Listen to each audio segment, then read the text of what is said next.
Ο κύριος Καπερνάρος έχει το λόγο και ζητήσατε για τη δευτερολογία σας, κύριε συνάδελφε. Έχετε το λόγο. Για 6 λεπτά. Για 6 λεπτά. Ώστε. Για 6 λεπτά. Ευχαριστώ. Κύριε Πρόεδρε, απευθύνομαι στον τον κοινοβουλευτικό εκπρόσωπο του ΠΑΣΟΚ, τον κύριο Κουκουλόπουλο, για να του πω ότι εγώ δεν θα υπερασπιστώ τον κύριο Καμένο, τον πρόεδρο των Εξαρτήτων Ελλήνων, από τις χυδαίες ύβρις τις οποίες κατέφερε εναντίον του, διότι ο Καμένος είναι από τους ανθρώπους που δεν βρίζει δι' αντικαταστάτου. Ούτε χυδεολογεί δι' αντικαταστάτου. Ό,τι να κάνει το κάνει μόνος του, αναλαμβάνει τις ευθύνες του και γι' αυτό έχει και πολλές προσφυγές στα δικαστήρια.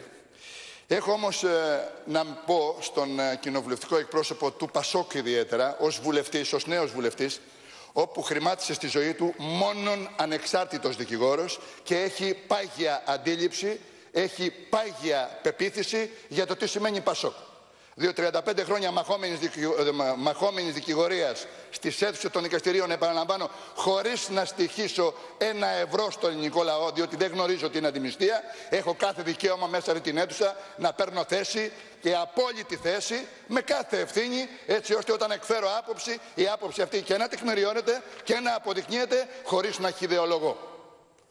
Καταρχήν πρέπει να μιλήσουμε και φτάσαμε στο σημείο αυτό, να ξεκαθαρίσουμε και να λέμε: εμείς δεν θα πούμε ποτέ ότι βάζαμε τα ματάκια μας, τα χεράκια μας να βγάλουμε τα ματάκια μας. Εμείς δεν ήρθαμε εδώ ούτε κολεγιές να κάνουμε, ούτε φιλίες, ούτε θα κάνουμε τους βουλευτές, παύλα τις φιγούρες βουλευτές.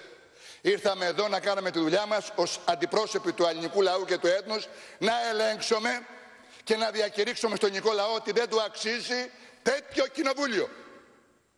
Δεν αξίζει στον ελληνικό λαό τέτοιας ποιότητας πολιτική που τον δουλεύουν, που τον κοροϊδεύουν και ελεηνολογούν εις βάρος του, διότι εγώ θεωρώ ότι είναι ευτελισμός του Κοινοβουλίου όταν ο Πρωθυπουργός δεν έρχεται να απαντήσει σε ερωτήσεις βουλευτών. Και θεωρώ ότι είναι ευτελισμός του Ελληνικού Κοινοβουλίου όταν οι υπουργοί δεν απαντούν στις ερωτήσεις που υποβάλλουν οι βουλευτές. Και θεωρώ ότι είναι ευτελισμός του Ελληνικού Κοινοβουλίου όταν έχουμε μέχρι τώρα κυρώσει 26 πράξεις νομοθετικού περιεχομένου. Θέλετε περισσότερα? Για να φτάσουμε στο σημείο να λέμε ότι επειδή ένας πρόεδρος κόμματος είπε ότι είπε για το ΠΑΣΟΚ, πρέπει να επαναληφθεί αυτή η κατάσταση υπό μορφή χυδεολογιών και απίθμενου θράσους, να ένα προϊόν που πρέπει να εξάγουμε στην Ευρώπη. Και ψάχνουμε για τον ορυκτό πλούτο. Ποιο ορυκτό πλούτο? Το απίθμενο θράσος, ποια εκατομμύρια κυβικά το αέριο, το φυσικό μας αέριο. Να θράσος να εξάγουμε στην Ευρώπη και να οικονομήσουμε. Και λέω λοιπόν για την ιστορία, κύριε Κουκουλόπουλε, για αυτό στο σπίτι του κρεμασμένου μην μιλάτε για σκηνή. Στους ανεξάρτητους Έλληνες όταν μιλάτε, να ξέρετε ότι απευθύνετε σε βουλευτές που ήρθαν πραγματικά να κάνουν τους βουλευτές. Τσοχατζόπουλος, 20 έτη για νομιμοποίηση εσόδων από παράνομη δραστηριότητα. 8 έτη κάθριξη τα 20 έτη. Και 8 έτη κάθριξη για πόθεν έσχες. Ο μόνος που καταδικάστηκε για πόθεν έσχες, και είναι επίκαιρο το θέμα λόγω της ημέρας, είναι ο παρολίγων πρόεδρός σας. Και μιλάτε στο σπίτι του κρεμασμένου για σκηνή. Βεβαίως έχει το τεκμήριο αθωότητος. Και να πούμε και το εξής, ότι παρεγράφει το κύριο αδίκημα της δωροδοκίας, της κακουργηματικής δωροδοκίας, που ήταν σε συνδυασμό με τους καταχραστές του δημοσίου, δηλαδή τον νόμο 1608 του 1950, διότι δεν θα είχαμε 20 έτη, θα είχαμε ισόβια. Ο παρολίγων πρόεδρός σας, Σβόκος, 16 έτη για νομιμοποίηση εσόδων από παράνομη δραστηριότητα. Βεβαίως έχει το τεκμήριο της αθωότητος. Κουσελάς Δημήτριος είναι στη Βουλή η υπόθεσή του, διότι πάγωσε πρόστιμα εταιριών. Τον έστειλε ο εισαγγελέας, ο οικονομικός εισαγγελέας του κ. Πεπώνης. Γιάννος Παπαντονίου σε σχέση με τη σύζυγό του. 2,5 εκατομμύρια ευρώ που δεν δικαιολογούνται. Στη λίστα 1.000 ευρώ εγκυοδοσία, απαγόρευση εξόδου από τη χώρα. Ανθόπουλος, 200.000 εγγύηση, υπόδικος. Μαντέλης, υπόδικος με 200.000 ευρώ εγκυοδοσία και απαγόρευση εξόδου από τη χώρα. Αρχές του 2014 οδηγείται στο εδόλιο του κατηγορουμένου, γίνεται το δικαστήριο του. Όλοι αυτοί το τεκμήριο αθωότητος. Και φτάσαμε στο σημείο του αρχηγού σας. Ο Καμένος είναι αυτός που είπατε θα έρθει ο ίδιος να πει αν ψήφισε ή όχι και τι δεν ψήφισε. Ο κύριος Βενιζέλος δεν ήταν αυτός ο οποίος είπε ξέρετε, αυτοί οι λογαριασμοί δεν είναι λογαριασμοί τραπεζών, είναι τηλεφωνικοί αριθμοί για τον κύριο Τζοχατζόπουλο όταν πέρασε από την Εξεταστική Επιτροπή αλόβητος και δεν υπήρξε ντροπή και φιλότιμο. Και μιλάτε κιόλας. Και έχουμε το εξής, τι έγινε με τα υποβρύχια. Θα τα βρούμε αυτά, θα τα δούμε.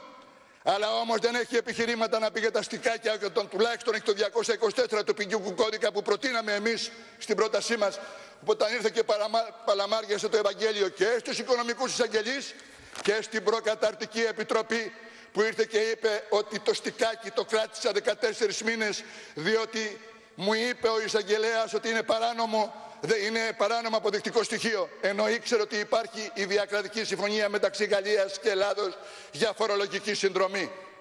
Έχουμε ή δεν έχουμε ποινικό αδίκημα. Και εν πάση περιπτώσει να φτάσουμε και στις άλλες δύο περιπτώσεις. Τι έγινε με τα χρήματα που ομολόγησε ο κύριος Τσουκάτος. Τα πήρα από τη Siemens και τα έδωσα στο Πασόκ. Ακόμα ερευνάται από εφέτη ανακριτή. Πολύ φοβούμαι ότι θα το ελέγξουμε το θέμα, γιατί πάει για το 15ο έτος και δεν έχουν έρθει κλήσεις, μην τυχόν και έχουμε παραγραφεί. Τι έγινε τα λεφτά, κύριε κοινοβουλευτικέ εκπρόσωπε του Πασόκ? Τα έδωσα, λέει, στο Πασόκ ο Τσουκάτος. Πού τα έδωσε, στο παράθυρο? Μπορείτε να μας πείτε εσείς, οι του ήθους, οι ηθικοί και όχι εσείς της χυδαιότητος, ποιοι τα πήραν 1 εκατομμύριο μάρκα? Ποιοι τα ενθυλάκωσαν?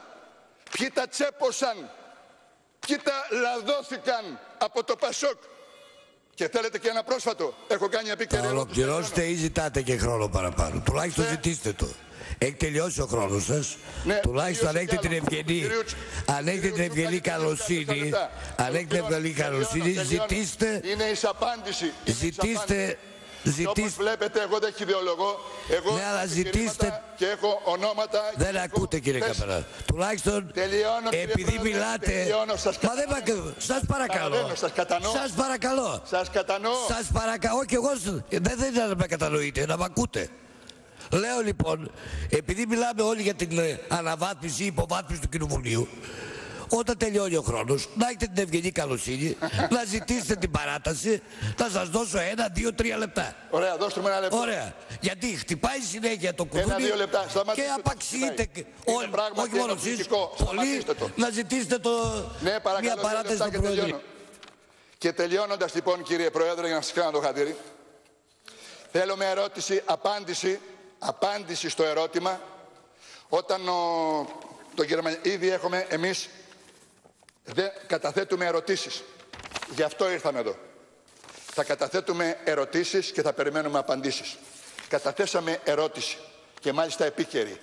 Διότι σύμφωνα με το υπαριθμόν SCS 402 LS 394309 απόφαση του Ειρηνοδικείου Μονάχου, τμήμα 2 φορολογικών και οικονομικών υποθέσεων, ο Μιχαήλ Χριστοφοράκος, Γενικός Διευθυντής της Siemens ΑΕ στην Ελλάδα, κρίθηκε ένοχος για 2 κατά συρροή περιπτώσεις δωροδοκίας δημοσίων λειτουργών ενός άλλου κράτους μέλους της Ευρωπαϊκής Ένωσης κατά συναυτουργία.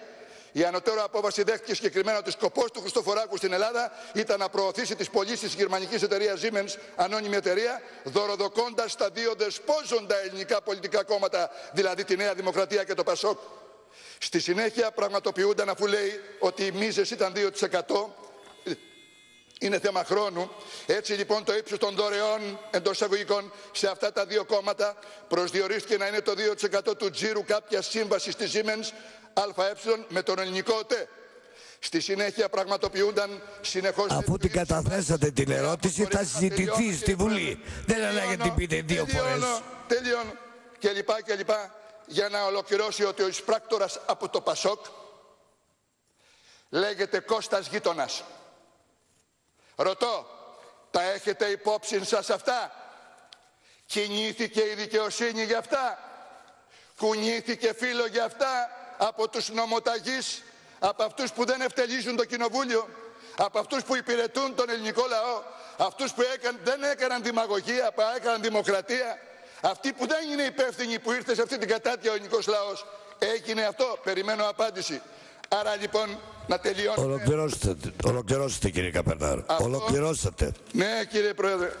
Λέγοντας λοιπόν ότι περισσεύει ο φαριζαϊσμός και η υποκρισία.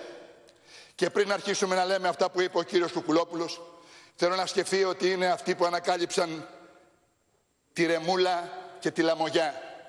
Να αλλάξει όνομα το Πασόκ και αντί για Πασόκ λέω να λέγεται Λαμογιόκ.